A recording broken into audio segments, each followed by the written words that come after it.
Hello everyone, अभी हम section 73 और 74 को पढ़ेंगे। देखिए 73 आपकी किस चीज की बात कर रहा है। 73 आपकी ये बात कर रहा है कि देखिए ये आपकी सिग्नेचर, राइटिंग और सील, ठीक है, इन चीजों से रिलेटेड बात कर रहा है कि कोई भी अगर डॉक्यूमेंट है, ठीक है ना, कोई भी अगर डॉक्यूमेंट है तो कोर्ट क्या करेगी, उस चीज को किस तरीके से कंपैरिजन करके उसको साबित करेगी या किस तरीके से उस चीज को क्या है रियल समझेगी। यानी कि हस्ताक्षर, लेख या मुद्रा की तुलना अन्यों से जो कि स्वीकृत या साबित हैं, उन चीजों से उसको कंपेयर करेगी जो कि एडमिटेड है, जो कि प्रूव्ड है।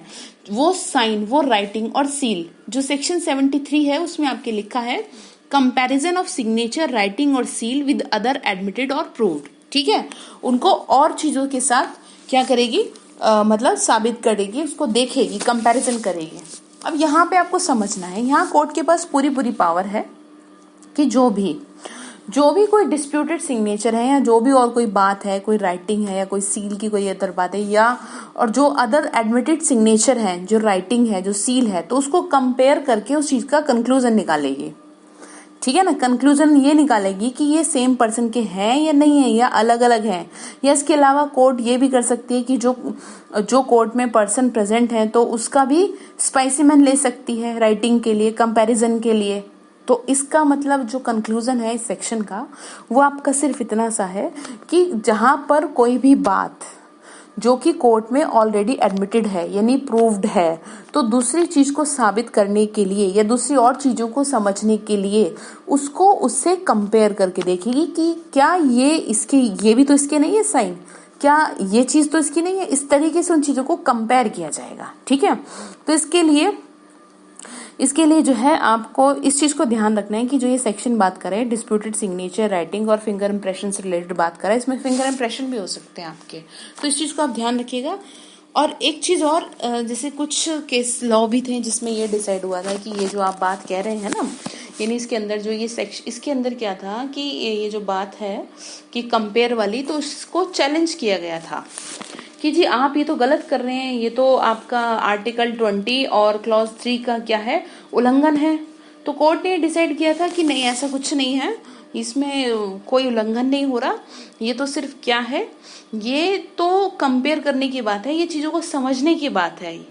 और उसमें ये डिसाइड हुआ था कि देखिए जहां पर बात डिस्प्यूटेड सिग्नेचर की होगी, राइटिंग की होगी और फिंगर इंप्रेशन की होगी, तभी ये सेक्शन वो लागू होगा। तो कोर्ट ने इस चीज को डिनाई कर दिया था कि आप जैसा समझ रहे हैं ना आर्टिकल 20 और आर्टिकल 20 के क्लॉज 3 का इन्फ्रिंजमेंट है, वो नहीं है इसमें, ये राइट का कोई वायलेशन नहीं हो रहा है यहाँ पे।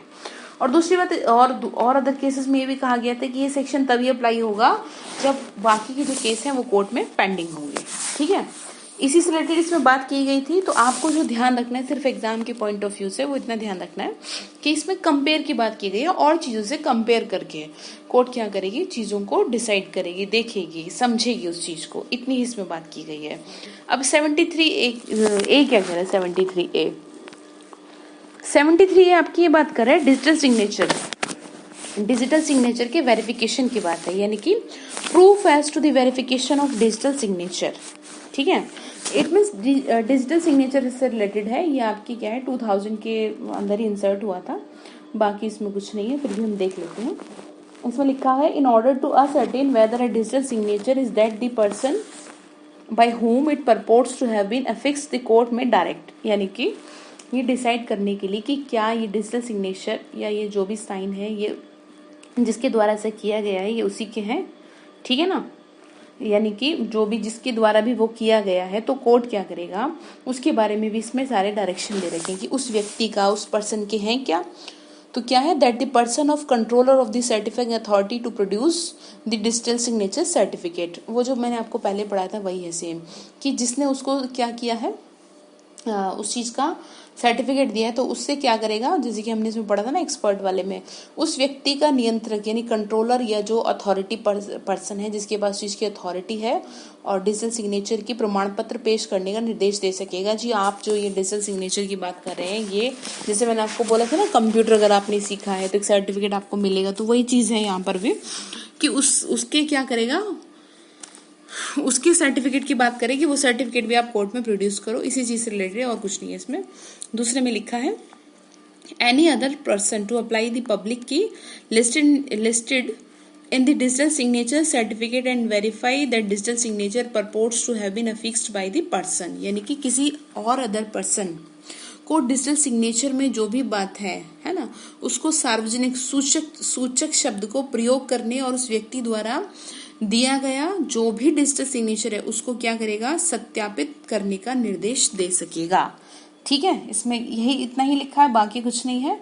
और ये 2000 जो है इंफॉर्मेशन टेक्नोलॉजी इसके तहत क्या हुआ था, इसको इंसर्ट किया गया था। अब आपका जो आता है सेक्शन 74, ये मोस्ट इम्पोर्टेंट है। देखिए आप इसको ध्यान रखिए, सेक्शन 74 to 78 ये आपकी बात किस चीज की करता है, पब्लिक डॉक्यूमेंट और प्राइवेट डॉक्यूमेंट और सर्टिफाइड कॉपी की। इसको आप ऐसे याद रखेंगे, ठीक है। अब पब्लिक डॉक्यूमेंट की अगर हम बात करें तो इसमें क्या है, पब्लिक डॉक्यूमेंट किसे कहते हैं, वो सारी डिटेल इन्होंने इसमें दे रखी है।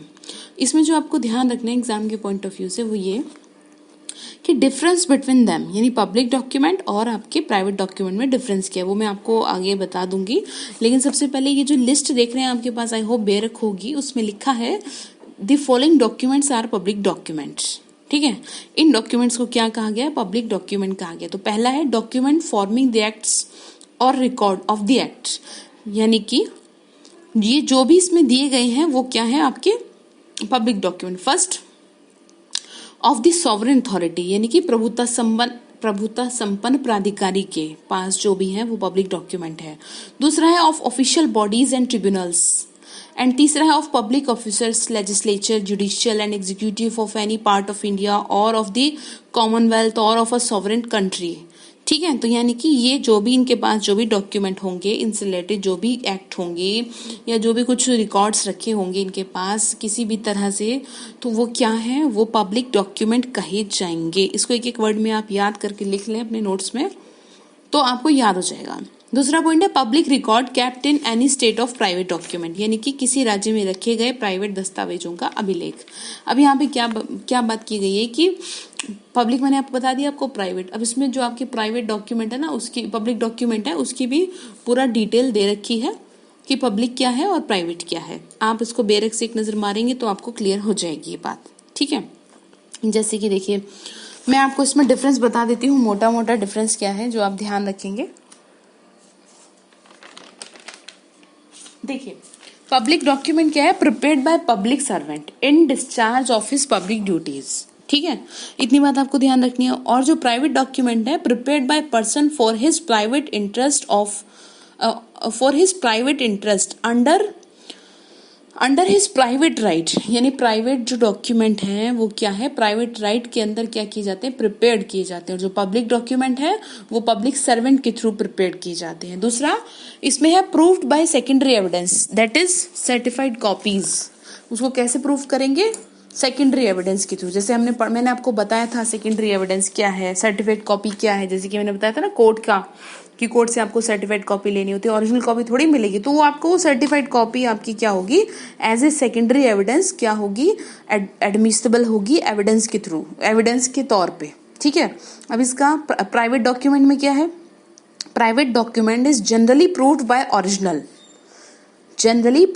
ओरिजिनल, एग्जाम्पल प्राइमरी एविडेंस, यानी कि किस तरीके से जनरली प्रूव होंगे, वो as a primary evidence prove किए जाएंगे। और जो पब्लिक डॉक्यूमेंट का तीसरा पॉइंट है, court is bound to presume the genuineness of public document under section 79।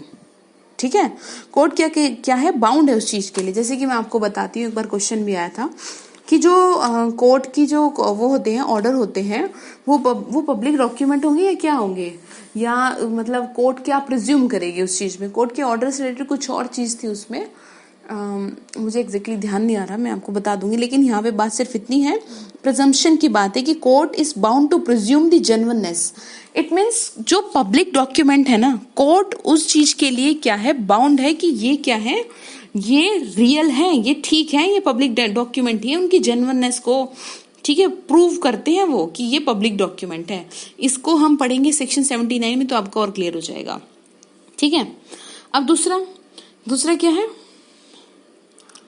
ये क्या है, available for general inspection to public, जो आपके पब्लिक डॉक्यूमेंट हैं ये अवेलेबल है किस चीज के लिए? For general inspection of public या टू पब्लिक कह लें।